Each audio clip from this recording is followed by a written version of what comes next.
हर हर महादेव। जय शिव शंभू। ओम नमः शिवाय। महादेव मायाद्भुत है, उनकी महिमा अद्भुत है, उनका जो स्वरूप है वह अद्भुत है। आहा। कर्पूर गौरम करुणावतारम संसार सारम भुजगेन्द्रहारम सदा वसंतम हृदयारविंदे भवं भवानी सहितं नमामि। आहा। मेरे भोलेनाथ जो कपूर के समान गोरे हैं, कर्पूर गौरम करुणावतारम जो करुणा के अवतारी हैं, संसार जिनका सार है, जिनके गले में भुजंग की अर्थात सांपों की माला है, ऐसे भगवान को हम सभी लोग प्रणाम करते हैं। मेरे महादेव कितने अद्भुत हैं, बड़े ही दयालु, बड़े ही कृपालु, समस्त भक्तों पर कृपा करने वाले, समस्त जीवों पर कृपा करने वाले मेरे महादेव हैं। भोलेनाथ का एक व्रत, भोलेनाथ का एक पूजन हमारे जीवन के समस्त दुखों को दूर कर सकता है। एक हम लोग शब्दावली बोलते हैं, क्या? एक बिल्वपत्र, एक पुष्प, एक लोटा जल की धार, दयालु रिझ के देत हैं चंदमौले फल चार। दयालु रिझ के देत हैं चंद्रमौली फल चार। दयालु रिझ के देते हैं। एक बिल्वपत्रम, एक पुष्पम, एक लोटा जल की धार। कितने दयालु हैं भोलेनाथ।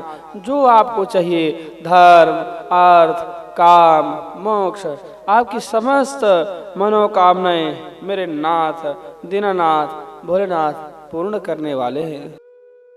इसलिए सभी व्यक्तियों को महादेव का पूजन करना चाहिए, उनका व्रत करना चाहिए, उनकी कथाओं को श्रवण करना चाहिए और शिवरात्रि जैसे पावन अवसर पर भोलेनाथ की विविध प्रकार से सेवा करनी चाहिए। हर प्रकार से महादेव की सेवा करें। क्यों? क्योंकि मेरे दीनानाथ आपके संकट को हरेंगे। ये महाशिवरात्रि का ऐसा पावन अवसर आ रहा है कि समस्त रोगों से निजात पाने का शुभ अवसर है, समस्त बीमारियों से छुटकारा पाने का शुभ अवसर है। जो आपकी मनोकामना जीवन में ना पूर्ण होती हो, वो महादेव की शरण में जाकर के पूर्ण कराने का शुभ अवसर है। और भोलेनाथ की जो महिमा है उसका गुणगान करने का शुभ अवसर है।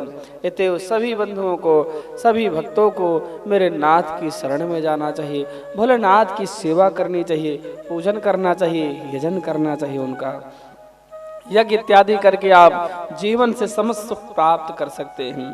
प्रायः अगर यदि आप सामर्थ्यवान हैं तो महादेव का विद्वान ब्राह्मण के द्वारा अभिषेक कराएं, जल चढ़ाएं। और यदि आप सामर्थ्यवान नहीं हैं तो जैसे भी आप हैं वैसे भोलेनाथ शरण में जाएं और उनकी सेवा खूब करें। उन्हें बिल्वपत्र, दुबड़ा घास और दूध दही घी बूरा शहद इत्यादि से स्नान कराएं और महादेव की सेवा करें। प्रिय बंधुओं, हमें यह जानना चाहिए क्या कि महादेव की जो शिवरात्रि क्यों मनाई जाती है। बोलो हर हर महादेव। क्या बोलना है? हर हर महादेव। तो हमें यह जानना चाहिए कि महादेव की शिवरात्रि क्यों मनाई जाती है और ये जो शिवरात्रि इसका लाभ क्या है और इसको जाने में यदि कोई पूजन कर देता है तो क्या फल मिलता है। बंधुओं, महादेव के भक्तों, मैं आपको बताऊं, सुनाऊं, एक श्री शिव पुराण बड़ी अद्भुत कथा आती है कि जो व्यक्ति अनजाने में भी भगवान शिव की पूजा करता है और शिवरात्रि के दिन जो व्रत रहता है उसके समस्त पाप स्वतः ही कट जाते हैं। इसलिए विशेष आग्रह मैं कर रहा हूँ, नित्य प्रतिदिन कथा में बता रहा हूँ कि शिवरात्रि के दिन आप व्रत अवश्य रहें। भूख प्यास सब दूर हो जाएगी जब आप परमात्मा का चिंतन करेंगे। जब भोलेनाथ की शरण में जाएंगे तो आपका सारा दुख दूर हो जाएगा और महादेव की कृपा पर प्राप्त होगी। शिवरात्रि के लिए कथा आती है महात्म्य में, श्री शिव पुराण में क्या कथा आती है कि एक शिकारी था, उसका परिवार, बच्चे, पति पत्नी सब थे, पत्नी थी, माँ, सब थे उसके परिवार में, और वह व्यक्ति अकेला अपने परिवार को पालता था। उसका एक ही काम था शिकार करना, और शिकार करते परिवार को पालना था। बोलो हर हर महादेव। तो सीधी सी बात है, जब परिवार को पाल रहा है, शिकारी है, तो शुभ अवसर भी आएंगे, अशुभ भी आएंगे, अच्छा भी कार्य होगा और बुरा भी कार्य होगा। तो ये शिकारी है, एक समय ऐसा आया कि इसका परिवार 3 दिनों से भूखा था, कोई शिकार नहीं मिला। जाता है जंगल में शिकार करने, कोई जानवर इसके हाथ नहीं लगता, वापस घर आ जाता है और घर आकर के दुखित होता है। क्यों? अपने परिवार को भूखा देख करके, तड़पता देख करके। और लगातार 3 दिन हो गए इसके परिवार में जब कुछ खाने को नहीं मिला, तो बड़ा दुखित हुआ। बोलो हर हर महादेव। जब बड़ा दुखित हुआ है और दुखी होकर मन में चिंता करने लगा, क्या करूं, कैसे अपने परिवार का मैं पालन करूं, कैसे पोषण करूं, यदि ऐसा ही रहा तो मेरा परिवार तो भूखा मर जाएगा। देखो प्यारे, परिवार को चलाना कोई आसान बात नहीं है। एक पुरुष की हृदय पर आप हाथ रख के देखो किस प्रकार से परिवार को चला रहा है। परिवार के जो लोग हैं वो नाना प्रकार की फरमाइश करते हैं, ये चाहिए वो चाहिए, लेकिन क्या कभी आपने किसी पुरुष के हृदय पर हाथ रख के देखा है? उसकी छाती पर हाथ रख के देखो किस प्रकार से वह डिप्रेशन से गुजर रहा है, किस प्रकार से वह दुखों से गुजरता हुआ फिर भी परिवार को अपने पालता है। स्वयं दुखी रहता लेकिन परिवार को दुखी होने नहीं देता। ये पुरुष है। इतने हुए जो शिकारी है बड़ा दुखित था। संयोग से शिवरात्रि का दिन आया, और शिवरात्रि का ऐसा दिन आहा हाल बड़ा अद्भुत। पूरे दिन ये भूखा रहा, ढूंढता रहा शिकार, कहीं नहीं मिला। अब क्या करे? इसने सोचा दिन में अगर शिकार नहीं मिला तो रात्रि में शिकार मिलेगा। तो नदी के किनारे एक बेल का पेड़ खड़ा था, बहुत पुराना प्राचीन बेल वृक्ष था, और उसके नीचे संयोग से शिवलिंग बना हुआ था, जो भगवान शिव का स्वरूप है। शिवलिंग प्राचीन शिवलिंग था, परंतु इसे उसके बारे में पता नहीं था। क्यों? ये जो शिकारी था इससे कोई महत्व का पता नहीं था। शिवलिंग क्या है, इस बिल पत्र का क्या महत्व है, इसे शिवरात्रि के बारे में नहीं पता था कि आज शिवरात्रि है।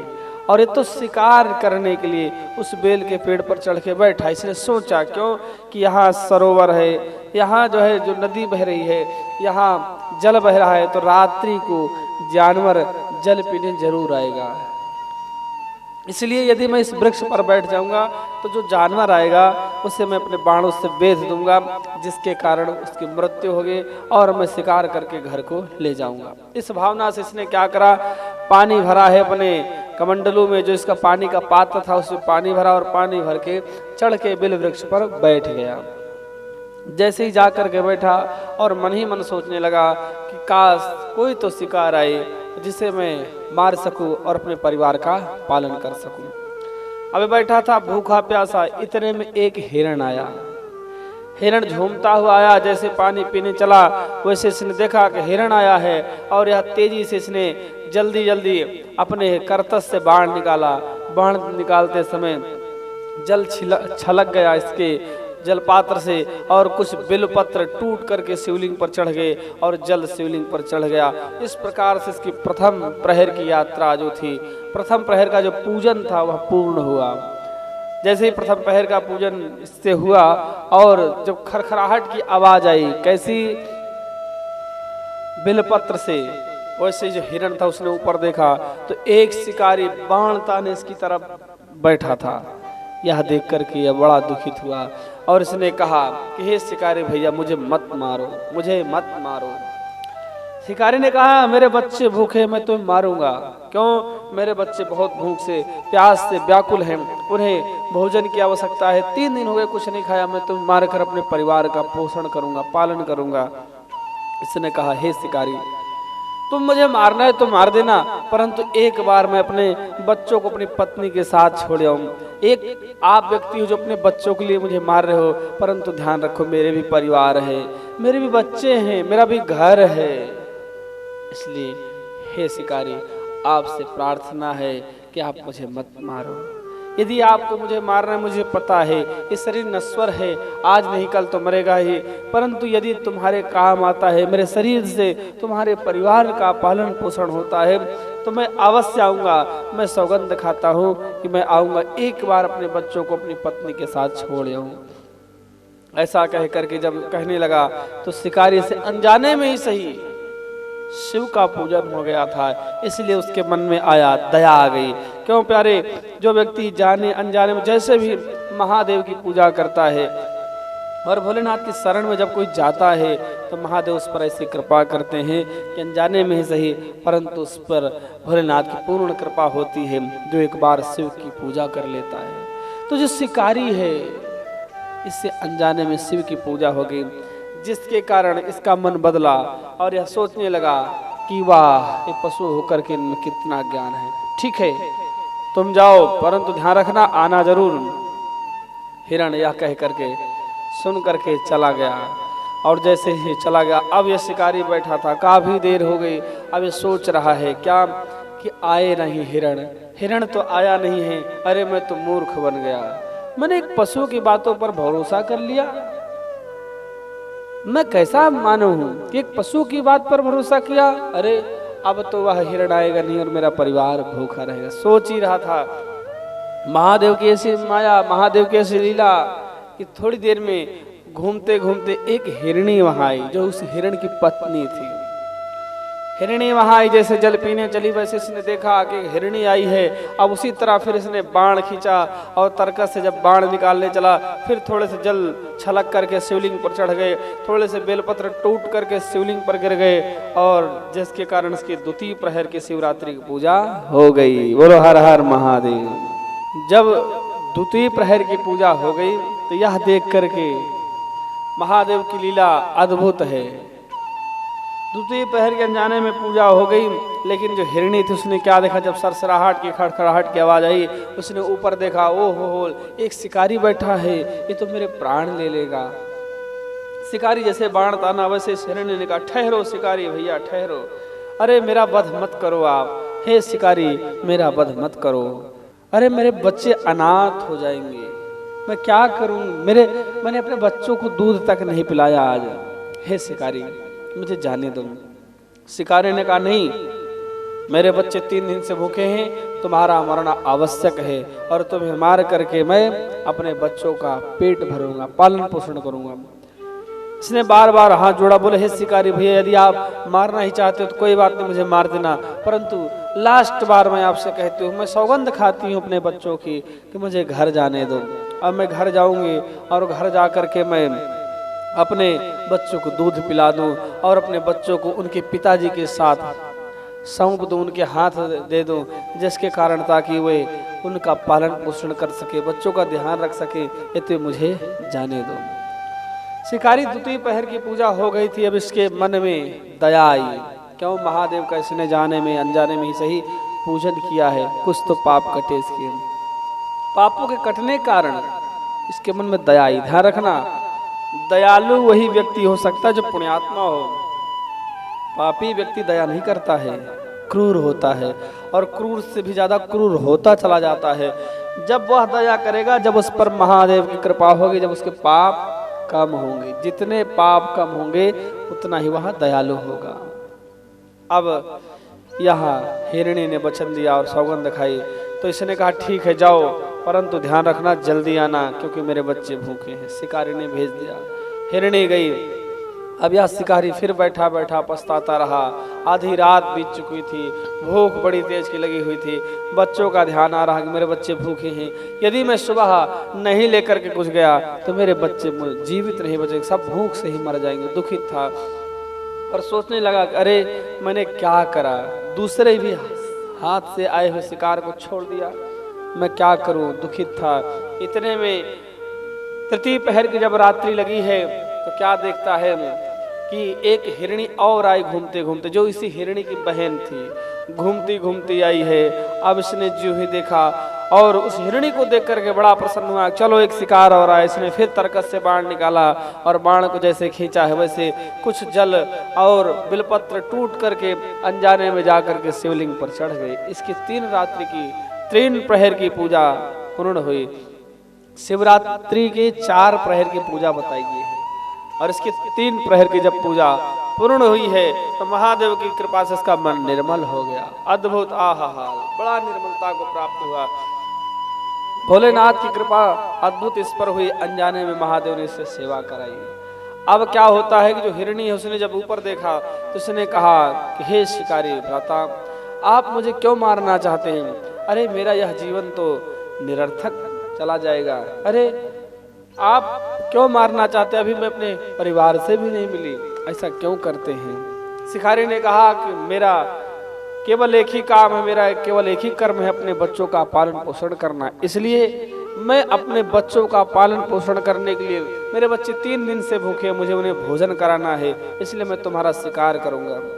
हिरणी बोली ठीक है, मुझे पता है शरीर नश्वर है, आज नहीं कल तो मरेगा, आज नहीं कल तो जाएगा, इसलिए मैं एक बार अपने परिवार से मिलकर आ जाऊं और उसके बाद तुम मुझे मार देना। इसलिए हे शिकारी, मैं सौगंध खाती हूँ, मैं अपने बच्चों का सबका सौगंध खाता हूँ, एक बार मुझे आप जाने दो।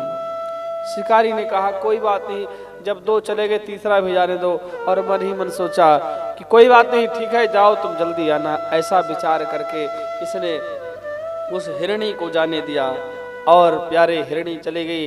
3 प्रहर की रात्रि बीत चुकी थी, सवेरा होने को हो रहा था और यह दुखित बैठा था। मन ही मन सोचता रहा यदि आज शिकार न आया तो मैं क्या करूंगा? अरे मैं दुखित रहूंगा, मेरे बच्चे परेशान रहेंगे। इधर हिरण हिरणी जब गए हैं गुफा में, एक जगह मिले, हिरणी रो रही, हिरण रो रहे हैं और दोनों कह रहे हमने सौगंध खाई है क्या कि हम शिकारी के पास जाएंगे मरने के लिए। हिरण कहता अपनी पत्नी से, हे देवी तुम बच्चों को संभालो और मैं अपने प्राणों की आहुति देने जा रहा हूँ। पत्नी बोली नहीं नहीं नहीं, जिन बच्चों के पिता नहीं होते वो बच्चों का समाज में कोई आदर सम्मान नहीं करता है, उन्हें कोई नाम नहीं देता है, इसलिए आप यहाँ रहो, मैं जाऊंगी। ऐसा वह कहने लगी। जब बच्चों ने सुना तो बच्चे बोले हे माता श्री, हे पिता श्री, वो बालक का जीवन व्यर्थ है जिसने अपने प्राणों की रक्षा के लिए अपने माता पिता के प्राणों को गंवा दिया है, इसलिए आप लोग यहाँ रहो, हम जाएंगे। बच्चे जब जिद करने लगे, माता पिता अलग जिद करते, हिरण कहता मैं जाऊंगा, हिरणी कहती मैं जाऊंगा। अंत में सबने एक निष्कर्ष निकाला, क्या? जिएंगे साथ और मरेंगे साथ। ऐसा निर्णय करके पूरा परिवार जो हिरण था, हिरण, हिरणी, हिरण की बहन और उसके बच्चे सब एक झुंड बना करके नदी किनारे पहुंचे। यह हिरणों का झुंड आता देख करके शिकारी जो है बड़ा प्रसन्न हुआ और क्या देखता, घरे कहाँ एक भी शिकार नहीं था, कहाँ झुंड के झुंड आ रहे हैं, ये तो मेरा कई हफ्तों का शिकार हो जाएगा। ऐसा मन में विचार करके प्रसन्न हुआ। बोलो हर हर महादेव। इसने जब आता देखा हिरणों का झुंड चला रहा है, बड़ा प्रसन्न हुआ और इसने तुरंत तरकस से बाढ़ निकाला। इससे कुछ इसके कमंडलू से जो जल का पात्र था, कुछ जल छिटक करके छलक करके शिवलिंग पर चढ़ गए और कुछ बिलपत्र अनजाने में टूट के शिवलिंग पर चढ़ गए, जिसके कारण अब इसका मन बिल्कुल निर्मल हो गया, इसके सारे पाप कट गए। हिरण आए और हिरण के बच्चे, उन्होंने कहा हे शिकारी भैया, आज हम सह परिवार तुम्हारे पास आए हैं, अब तुम बाण चलाओ और हमें मार दो। और सुनो, तुम धन्य हो जो अपने परिवार को पालोगे और अपने परिवार में रहोगे। अरे हम तो अपने परिवार में नहीं रह सकते, इसलिए हम एक साथ मरेंगे। ये शरीर नश्वर है, कम से कम हमारा सह परिवार शरीर तुम्हारे काम तो आएगा। यह जब उन पशुओं की बात सुनी, किसने? शिकारी ने। अरे एक पशु होकर के नहीं इतना ज्ञान है और मैं एक मानव होकर कितना बड़ा पाप कर रहा हूँ। अरे भाई, परिवार को पालने के लिए और भी रास्ते हैं, परंतु क्या किसी की मृत्यु करके, किसी की हत्या करके ही परिवार को पाला जा सकता है? बहुत सारे रास्ते हैं।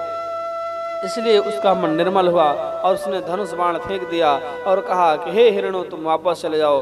और उतर करके बेल के वृक्ष से उतर के वही नीचे बैठ के रोने लगा और मन ही मन रो रहा है और सोच रहा है, हाय मेरा परिवार कैसे चलेगा, मेरे बच्चे कैसे पलेंगे, अब मैं घर नहीं जाऊंगा। जब विलाप कर रहा था, अचानक तेज पुंज हुआ, प्रकाश प्रकट हुआ, शंकर भगवान प्रकट हो गए। बोलो शंकर भगवान की जय। मेरे महादेव प्रकट हुए। उनके दर्शन करके आज शिकारी उनके चरणों में गिर गए। हे महादेव, हे प्रभु, ये मेरे कौन से जन्म का पुण्य है, हे प्रभु ये मेरा कौन सा पुण्य है जो आप मुझे दर्शन दे, मैं तो शिकारी हूँ प्रभु। महादेव ने कहा, ऐ भक्त, तुमने अनजाने में ही सही, तुमने शिवरात्रि की चारों प्रहर जागरण करा है, और जागरण करके तुमने अनजाने में सही चारों प्रहर में शिवलिंग का पूजन किया है, अर्थात मेरा पूजन किया है, इसलिए मैं तुमसे प्रसन्न हूँ, मैं तुम्हारे दुखों को दूर करता हूँ। और महादेव ने उसके दुखों को दूर किया। तो बंधुओं, भगवान शिव का पूजन करें आप, शिवरात्रि के चारों प्रहर में पूजन करें, और सारी रात्रि जागरण करके और चारों प्रहर तरह तरह से भोलेनाथ का पूजन करें और उन्हें प्रसन्न करें। क्योंकि जब तक आप भगवान शिव को प्रसन्न नहीं कर लेते तब तक आपका जीवन व्यर्थ है। इसलिए आपके जो जीवन का उद्देश्य है, मानव जीवन का जो लक्ष्य है, वो महादेव को प्रसन्न करना है। इसलिए शिवरात्रि का पावन शुभ अवसर आ रहा है, और इस शिवरात्रि आप महादेव को प्रसन्न करें और भोलेनाथ की खूब सेवा करें, खूब पूजन करें, ताकि आप महादेव की कृपा प्राप्त कर सकें और महादेव के परम चरणों को प्राप्त कर सकें। बोलो हर हर महादेव।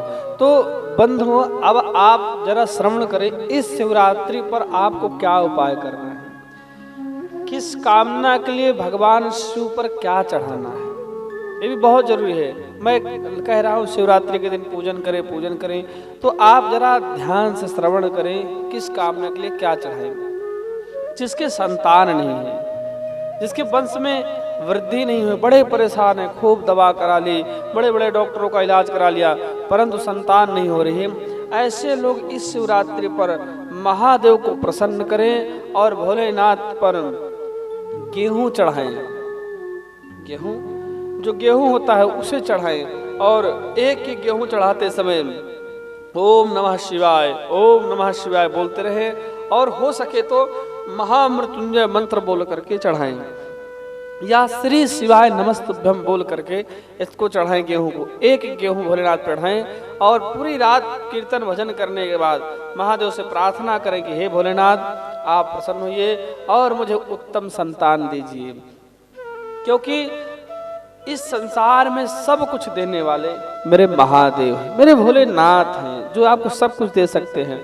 अब यह आता है कि जो शिवलिंग पर भोग चढ़ा होना चाहिए, उसे खाना चाहिए कि नहीं खाना चाहिए, जो जरूरी बात है। तो आपको बताऊं, यदि शिवलिंग पर कोई भी वस्तु आप चढ़ाते हैं तो उसे आपको नहीं खाना चाहिए।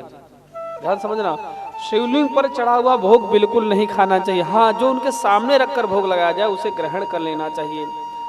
यदि आप शिवलिंग पर चढ़ा हुआ प्रसाद खाते हैं तो आप पाप के भागीदार होते, इसलिए कभी भी शिवलिंग पर चढ़ा हुआ प्रसाद, फल, मिष्ठान इत्यादि नहीं खाना चाहिए। तो आप यह कहेंगे, महाराज जो हमने रात्रि भर पूजन किया, जो चढ़ा है उसको क्या करें? उस फल को, उस मिष्ठान को आप उठाएं और उठा करके आप ले जाएं। कहाँ? किसी बैल को दे दे, नंदी को दे दे, या गोसाई जो होते हैं, जोगी जिन्हें बोलते हैं, उन्हें दे दे, आप स्वयं ग्रहण ना करें। इसलिए शिव की पूजा में सावधानियां भी बहुत ही जरूरी हैं। आप शिवरात्रि के दिन भोलेनाथ का पूजन कर रहे हैं, बड़ी अद्भुत बात है, परंतु ध्यान रहे आप मनसा वाचा कर्मणा तीनों प्रकार से भोलेनाथ की सेवा करें।